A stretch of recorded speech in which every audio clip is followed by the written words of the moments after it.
INA Podcast. La radiodiffusion télévision française présente Les aventures de Tintin d'après Hergé, un feuilleton radiophonique de Nicole Strauss et Jacques Langeais, réalisé par René Villemet.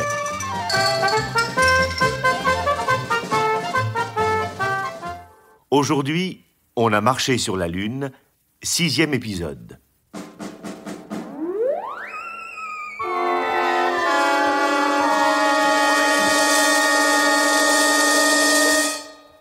Nous avons quitté nos amis au moment où leur existence même était menacée.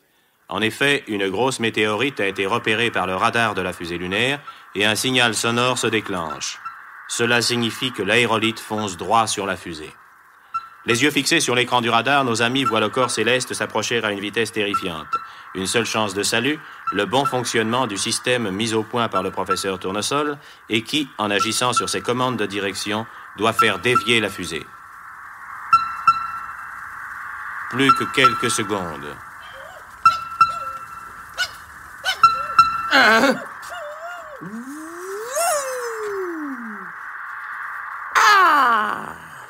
Le danger est passé. Ah, je respire. Oh, j'ai l'impression que nous l'avons échappé belle, professeur. Oui, et je peux vous avouer maintenant que j'ai eu bien peur. Mais dites, professeur, nous aurions vraiment été réduits en miettes. Mais en miettes, mon ami, et même disloqués, pulvérisés, anéantis. Oh, tonnerre. Ah, mais s'il y avait eu que ça, alors... Comment que ça? Je ne vois pas ce qui aurait pu être pire. Ah, mais attendez, je vais vous le dire. Pour moi, 1000 sabords, c'était suffisant. Si mes prévisions ne s'étaient pas réalisées, j'aurais dû recommencer tous mes calculs. Vous comprenez? Tous mes calculs. Oh, celui-là, ce qu'il peut m'agacer. Allons, capitaine, le danger est écarté, n'y pensons plus. D'ailleurs, il me semble que vous avez des clients à l'étage au-dessous. Ah bah tiens, c'est vrai, je l'avais oublié, ces deux-là. Oh, je vais vous leur faire une coupe. Une coupe, je ne vous dis que ça. Allez, n'oubliez pas vos ciseaux. Tiens, les voilà, mes ciseaux. Et maintenant, mes gaillards, à nous trois.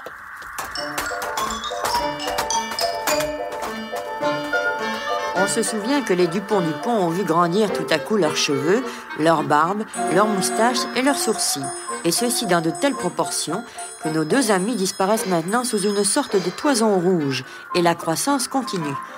Aussi Haddock a-t-il décidé de sévir, mais nous devons bien reconnaître qu'il le fait plus pour calmer son propre énervement que pour soulager son prochain. Et maintenant, mes gaillards, je suis à vous. Ça y est, l'opération a commencé. Haddock débroussaille à grands coups de ciseaux rageurs. Ne bougez pas, tonnerre. Doucement, capitaine. Vous croyez dans la forêt vierge? Oui. Mais silence. Là. Et en voilà un bon paquet. Ah, ça commence à prendre tournure. Hein. Est-ce que je vous laisse la queue de cheval, mon prince? Non. Crac. Et voilà. Oh, vous parlez d'une occupation.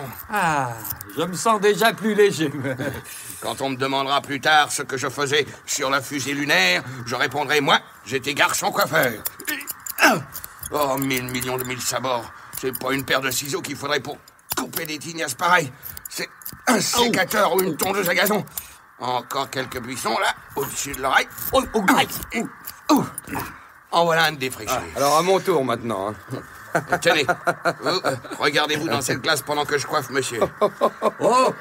Oh non, mais c'est monstrueux, cette coupe que vous m'avez faite. Oh, c'est pas possible. À quoi je ressemble? Oh, mon pauvre vieux. Oh, cette tête. Oh, non, c'est pas vrai. Oh, c'est horrible. Non. Quoi? Son Altesse n'est pas satisfaite? C'est-à-dire que c'est une coupe qui n'est pas... Ah ouais, c'est une coupe. Oui, on dirait une perruque en paille. Hein. Ça devient jaune, maintenant. C'est fini de rire, vous? Ouais, si on peut plus s'amuser. Si vous croyez que vous avez l'air plus intelligent que votre distingué collègue, vous vous fourrez le doigt dans l'œil jusqu'à l'omoplate, je vous le dis. Allons, ne bougez pas. Oui. La barbe, d'abord. Là. Oh là. Là. Aïe. Mais ne bougez pas, j'ai dit. Quand vous me dites... Là. Et tout ça ne serait pas arrivé si vous étiez capable de faire la différence entre 13h et 1h. Oui. Oh là. Oh, tonnerre de Brest. Les voilà qui tournent au vert à présent. Toutes les couleurs de l'arc-en-ciel vont y passer. Enfin, c'est bientôt terminé. Plus que cette plate-bande et... Merci, capitaine. J'accepte vos remerciements. Regardez mes mains, hein, toutes couvertes d'ampoules. Oh! Quoi? Oh. Monsieur fait le difficile? Alors. Que voulez-vous de plus? Alors. Une mise en pli et des ondulations? Des bigoudis? Un brûlage? Non, pas de bigoudi, pas de... non, mais regardez derrière vous. Mon collègue. Hein? Oh. Oh, cette fois, je ne peux plus rien, moi. Attendez-moi. Professeur! Tu te moquais de moi tout à l'heure. Regarde-toi à ton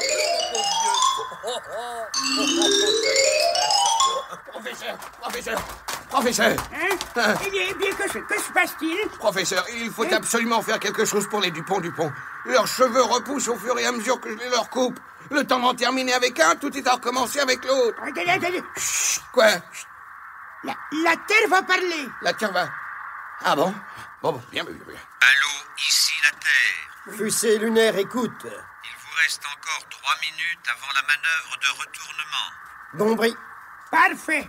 Ah, mais au fait, capitaine, je vous ai pas encore expliqué en quoi consistait cette manœuvre. Non, mais je vais le savoir. Bon, alors qu'arriverait-il, selon vous, si nous continuions à nous rapprocher de la Lune, la pointe de notre fusée, dirigée vers notre satellite, hein?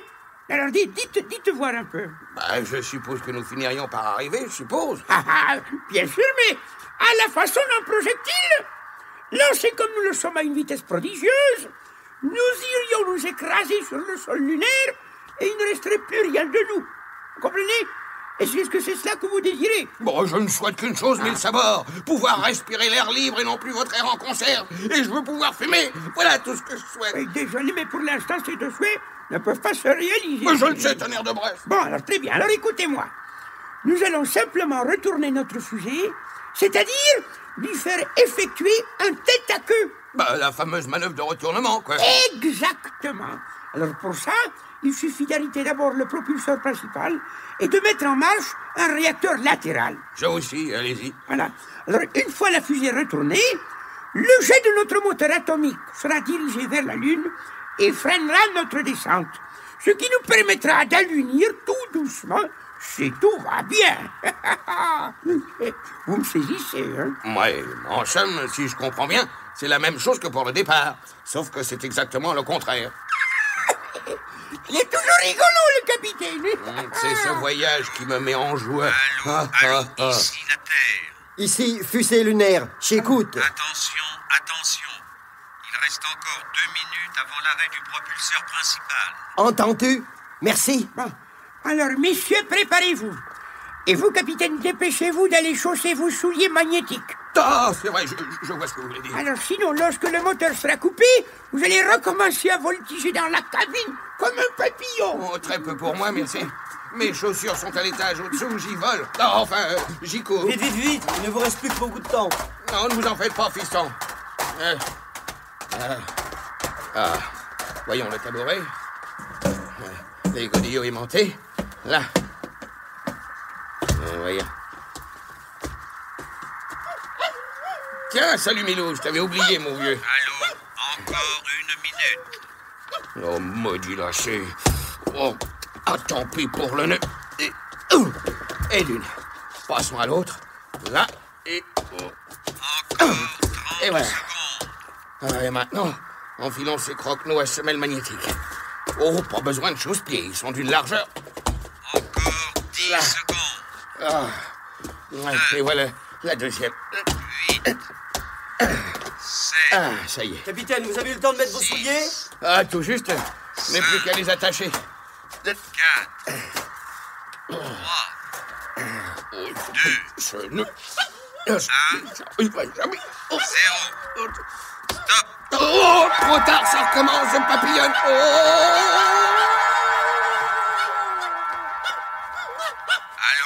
Allô, ici la Terre. Attention. Préparez-vous à mettre en marche le réacteur latéral. 10 secondes. 9, 8, 7, 6, 5, 4, 3, 2, 1, 0. Au secours! Au secours!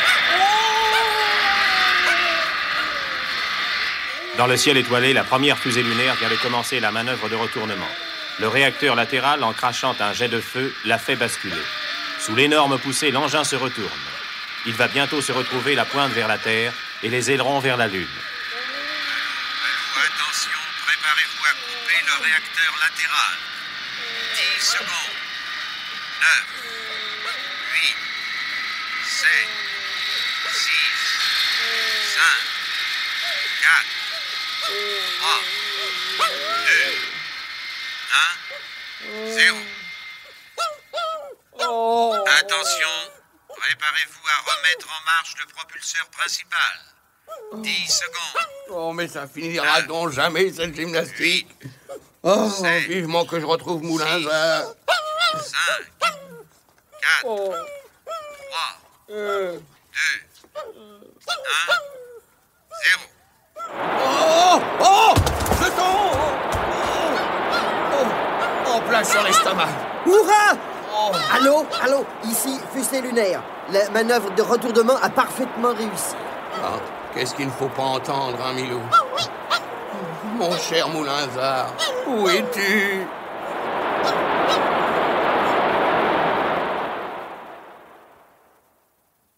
Nous sommes dans la position qui va nous permettre de réduire progressivement notre vitesse et d'allunir sans danger. Eh bien, allez-y, mes amis. Allunissez le mieux possible. Dites-moi, patron, vous croyez réellement qu'ils arriveront sur la Lune? J'y compte bien. Quant à savoir s'ils en viendront, ça, c'est une autre histoire.